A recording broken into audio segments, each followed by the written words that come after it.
Welcome to ILTV's Insider. I'm Ladar Lazi, and our main topic tonight, the new coalition set to go up for a vote this week. אבקש להזכירכם כי בכוונתי לבקש מהוועדה המסדרת לקבוע כי הכנסת תכונס לישיבה מיוחדת לצורך דיון והצבעה בדבר כינון הממשלה ה-37, וזאת ביום חמישי, ה' בטבת תשפ"ג, 29 בדצמבר 2022, בשעה 11 בבוקר.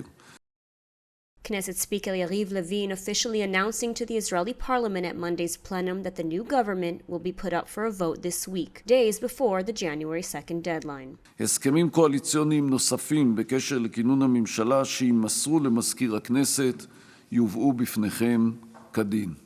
Prime Minister-designate Benjamin Netanyahu now has to provide the Knesset all the fully signed coalition agreements by Wednesday, at least one day prior to the voting session, though he has yet to formalize the coalition agreements with his right-wing and ultra-Orthodox partners.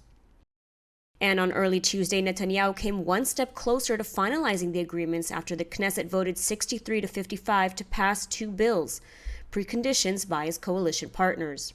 Known as the Deri Bill, which will allow Shas MK Aryeh Deri to serve as a minister despite his past criminal convictions, and the Smotrich Bill, which seeks to appoint a minister within the Defense Ministry to oversee Judea and Samaria. Both bills passed together. Also at the end of the Knesset plenum on Tuesday, Likud party member Yariv Levin resigned as the Knesset speaker to pave the way for him becoming the next justice minister. In the meantime, opposition leader Yair Lapid attacked the designated incoming coalition on Monday evening and vowed to stop it. מה שיש לנגד עינינו זה ראש הממשלה החלש ביותר שהיה פה, וממשלה בהפרעה. זה לא ממשלת ימין על מלא.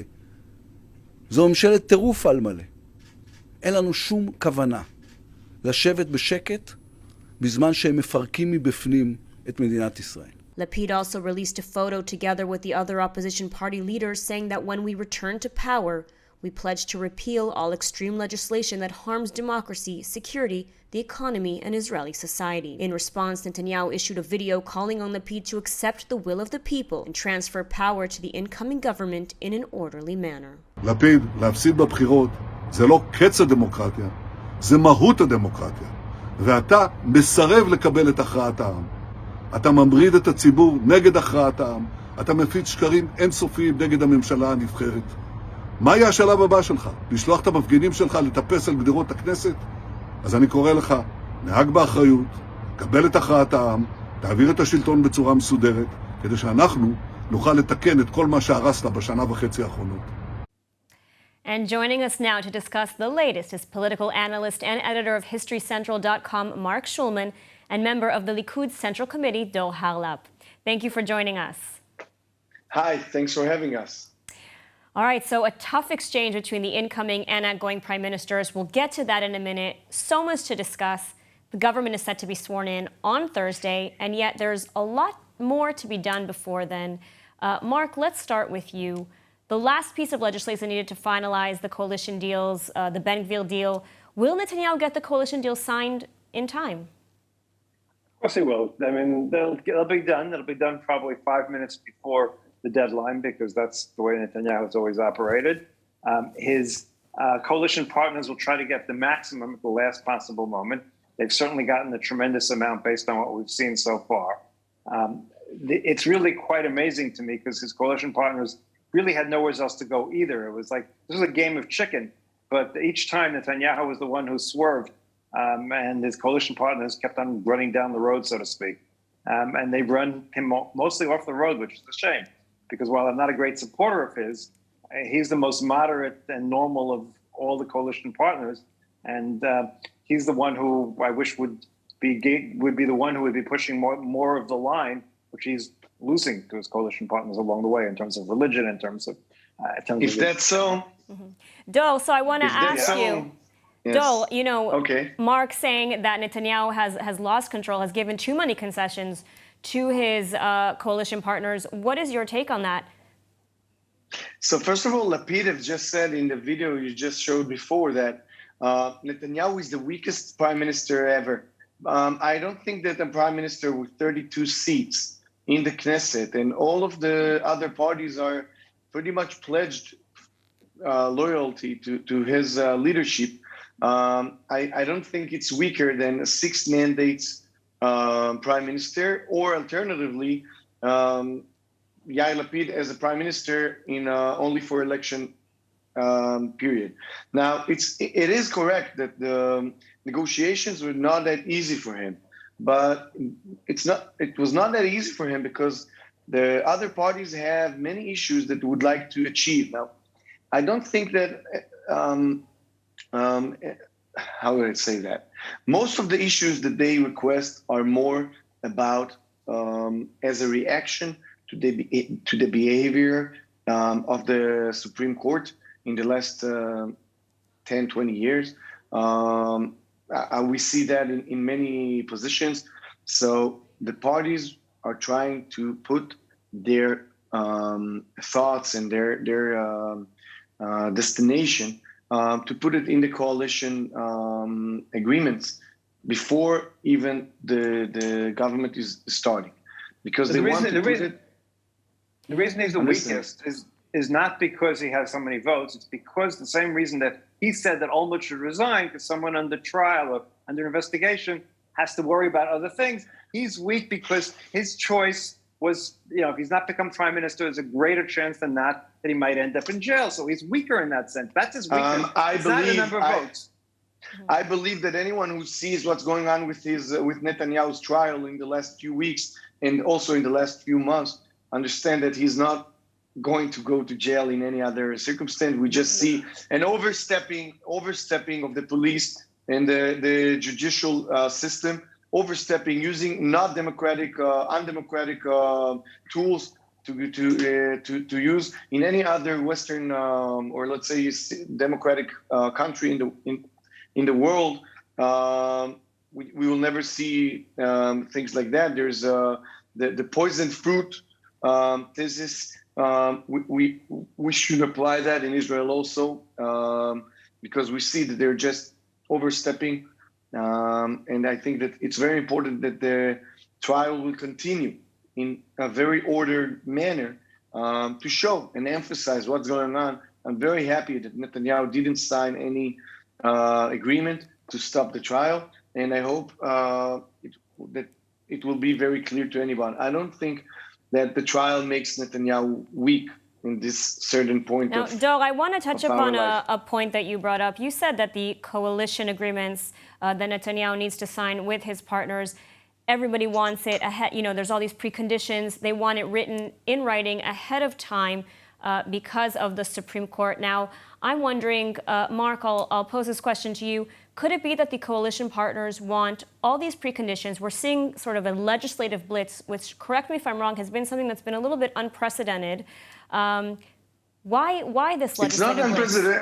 It's not unprecedented. It is unprecedented. Not unprecedented, but it's unusual. It's unusual to have changed basic laws before the government is sworn in. That's absolutely unprecedented. What about the alternative prime minister we just seen in the last two? That was procedural. Okay, Mark, why don't you start, and then Dor, I want to give you a chance to respond to that. Mark, go ahead. Look, the reality is his coalition partners don't trust him. I mean, that's the reality. Very few people trust Netanyahu in terms of his word, whether it's international leaders or, we heard I don't want to repeat what Smotrich said about him a bunch of months ago. The coalition partners do not trust him, so therefore they want everything in writing. They want as much as they can in writing. They want it all as clear as they can. Whether it'll help them, the fact that it's in writing or not, it's another question altogether. I mean, I'm quite sure that Netanyahu objects to half the things he's signing to right now. And if he could, he wouldn't sign them.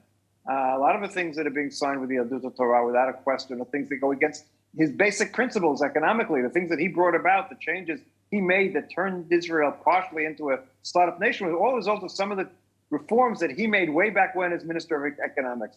He has signed enough legislation to overturn everything he possibly did back then. Or he signed agreements to change all those things. So these are not things that he wanted. He was forced to do that. I don't believe that he would want to change the law that does not that stops people who are racists or inciting to racism to run for the Knesset. He was in favor of that law. I don't think he would possibly want to change the law that would not allow people not to provide services based on their religious beliefs because the person opposite them is something else, and we don't have to go into what else. These are not things that he would normally agree to. but he's agreeing to because he's being forced to agree to. Or I don't even think he's forced to. I think he's just playing the game poorly, in my opinion, because his coalition partners would not go somewhere else. What is Ben-Gvir going to go into a coalition with Avodah, with Labor Party tomorrow? I mean, it's not going to happen. I think he just played this poorly, in my opinion, and he could have played it much better. Just said no to everybody and agree to my terms, or else. And they would have agreed ultimately because they have no more an alternative choice than Netanyahu did. So that's where the mistake is. All right, so Joe, I want to hear your thoughts on this. You know, Netanyahu basically being forced or coerced into signing these agreements with coalition partners. What's your take? So my take is that sometimes the paper seems to be like losing in negotiation, but in fact, we can see that the Likud's members will get a very important seats. We were going to have Yoav Gallant in the Minister of Defense. We're going to have Chairman of the Knesset from the Likud. We're going to have economy, foreign affairs, transportation, education. All those top seats are going to be in the Likud's hands. And we will see that Likud is going to lead the direction of the leadership of the new government. Maybe in some places in the papers, it seems to be like it was played poorly. And by the way, I don't see it wasn't. Maybe Yariv Levin or Netanyahu were playing poorly in some of the negotiation game. I might agree with that in some circumstances. But I have to say, Ben-Gvir's demand to be in charge of the police, that's a total understandable demand, okay? I don't think that Netanyahu is losing to him by giving that to him. I think Netanyahu wants that. Now, all the things about the judicial system that we see that all of the members in the coalition are asking, I don't think that Netanyahu is against that. Now, about Avi Maoz's small issues with what he was talking about, in fact, ultimately, the Minister of Education will be someone from the Likud. It will be someone like Miri Regev or like Eli Cohen. We will probably know that by tomorrow.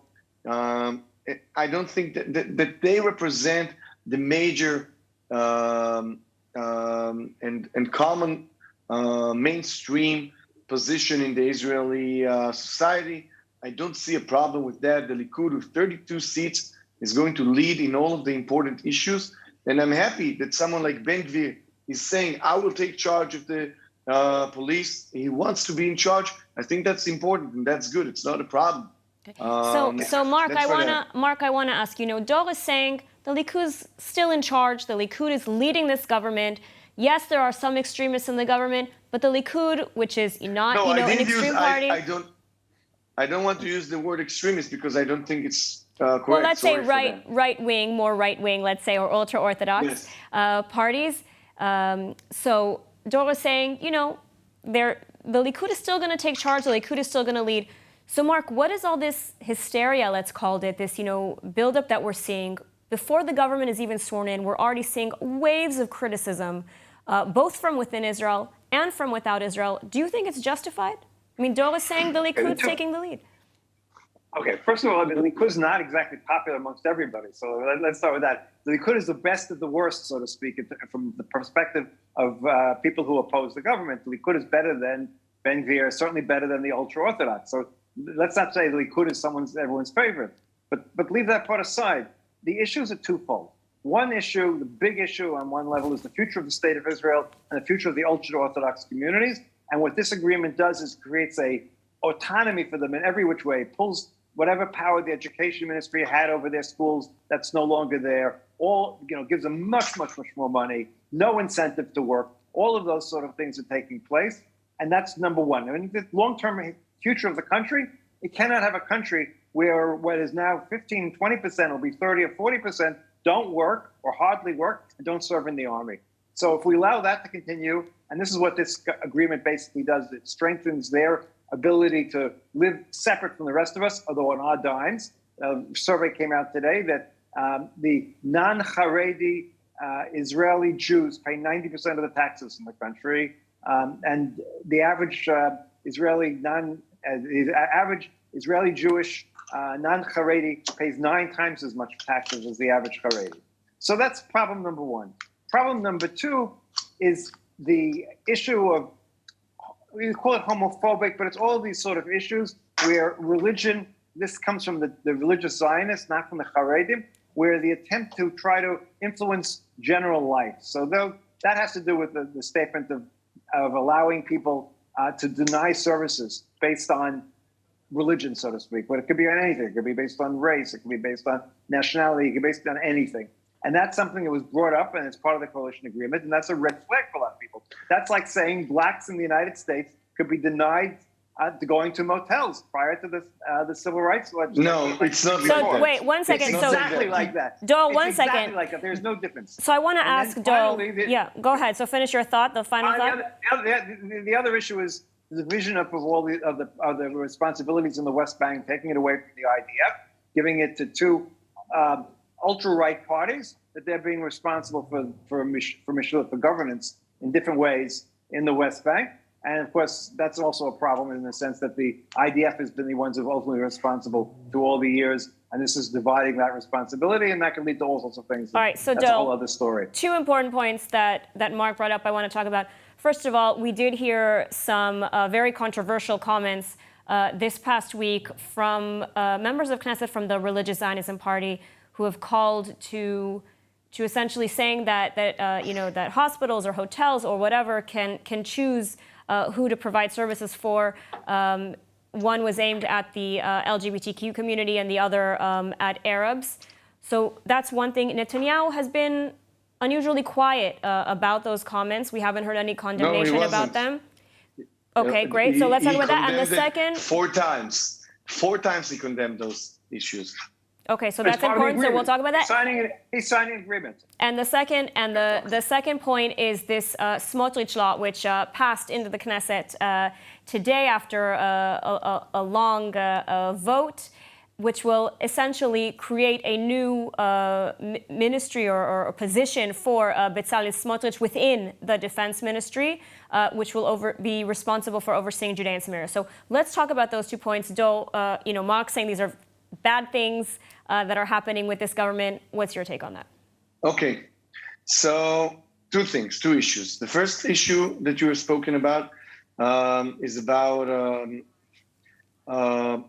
the LGBT.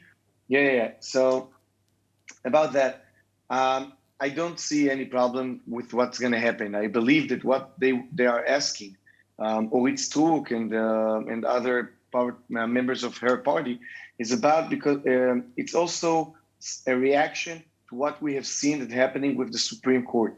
We have seen that the Supreme Court is forcing, let's say, there's a guy who is making up flyers, okay?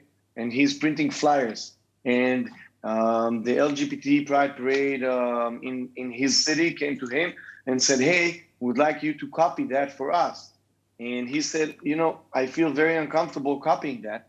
And the Supreme Court and the courts have forced him to give that service to this specific issue, okay, to publish. So it's not about giving service to specific people. It's about doing service. No, the way about the ability to deny service. It is. No, it's not about. It's about the ability. Explain to me how that differs from not giving an African American a motel room in the South in 1957 when you hate African Americans, quote unquote, or you think because it's not about the person. You cannot first force. But the way the law is, it's about the person. If I religiously can't stand the law is not about. The law is not about the person. The law is about the service. Now, I don't want to speak about. Yes, it is. It is. Now, second of all, we don't have the law yet, and I'm not sure it's going to be continuing because I saw that the way they handled that was pretty stupid. So I believe that it's not going to be in real act. Now, the second issue, which I believe it's more important, and more not just news, it's more imminent. This is not something that only Bezalel Smotrich voters ask for. This is something. Do you see me in the camera? Sorry for that. Yeah, we see you. Go ahead. Yeah. Okay. Yes. So this is not something all the right wing is voting and will be happy to have the Israeli law being applied on Judah and Samaria. I don't call it West Bank. I call it Judah and Samaria. This is my land. I came over here after 2,000 years. Now, yes, Likud's people and also Netanyahu himself have promised to apply the Israeli law on Judah and Samaria. So this is only a way that Bezalel Smotrich will start moving away and start this act, okay, by taking the Minhal Ezrachi, okay, the civilian administration in Judah and Samaria, and start in a 3 years process to start to take it out of the defense ministry, and to give it away to all the rest of the government. So the people who will be in charge on Judah and Samaria will not be the military, but will be the government, okay, like it should be. Do you realize, whether you agree or disagree with the policy, you realize the international implications of that in terms of international law? Yes. So I will quote exactly what Ben Gurion have said. It doesn't matter what the Goyim will say. It's important what the Jewish people will do. I believe that was the day, long before globalization. I mean, to make that sort of statement in this day and age, you can, but go ahead. But I think what Dor is saying is that he doesn't believe that outside countries should be influencing the policy that's happening here in Israel. And also, I don't believe it's going to be a problem. I'm not saying we should, kick away Palestinians to the sea, okay? And in a long-term process, I believe that they should be, after they will stop using their they will try to enforce us their national rights as they see them, which I don't believe they have. They should have human rights. They should have civilian rights. They shouldn't have national rights, because here it's the state of Israel. All right, I'm going to stop you there, Dol. Okay. That's a whole other conversation. All right, so I want to thank our guests. We've touched upon some very controversial and heated topics today, and we'll, of course, continue to do so. Thanks to our guests, Mark Schulman and Dol Halep, and thank you for joining us at home. I'm Hadar Gavei-Lazi, and this was ILTV's Insider. Please tune in next time for more on everything Israel, and let us know in the comments online if there's a topic that you'd like us to cover next. And finally, for more of the latest updates from Israel, make sure to subscribe to our newsletter at iltv.tv. Thank you, be well, and see you soon.